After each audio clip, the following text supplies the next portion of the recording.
If you notice, one of the things that I do very well in all of these plays is the dialogue. I mean, no one does dialogue as well as I do. I've never read anyone, whether it's a playwright, whether it's a novelist, whether it's anyone who writes dialogue as well as I do. I mentioned in an earlier play how Gina's dialogue subtly changes throughout that play with her age. Well, here we have probably 3 or 4 phases that we see Chad. Chad when he's talking alone with Angie. Chad when he's trying to be bravado with the Moros, Chad dealing with Wally, and then Chad when he's trying to ignore Wally.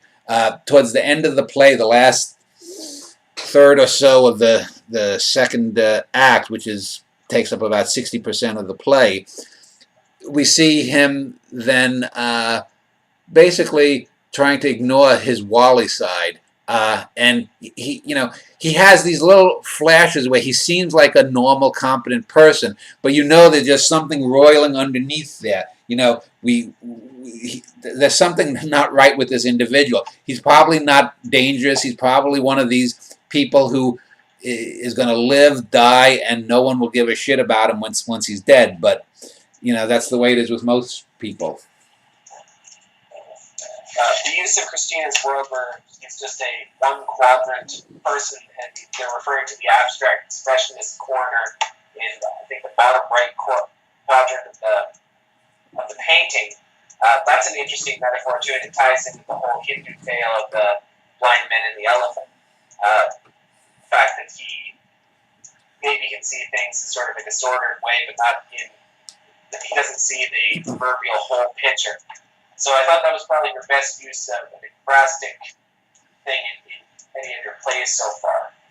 The painting imagery in your prior play, which you don't want to speak about yet, that was more intense and sort of nightmarish, whereas this one is a lot more subtle. And the fact that you have this comic element of Wally Shawn playing and acting out the painting itself, a nice touch.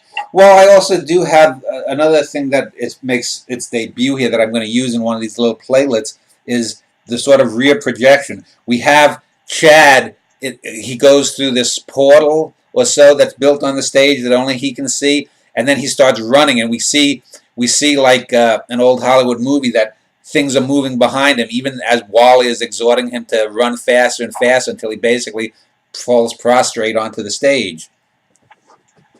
It reminds me, too, do you agree with the posit that one of the characters, I forget if it was Angela or Megan or Michael who mentioned it to Chad, but he seems to be someone who forces himself to be artistic, that he's got the angst of a Joey, and it's not really natural to him to be artistic in anything. He should be someone out there that's just doing a functionary type pursuit and doing all that. And Angela notes that towards the end when she gives him shit over his conduct with the Moros at that dinner.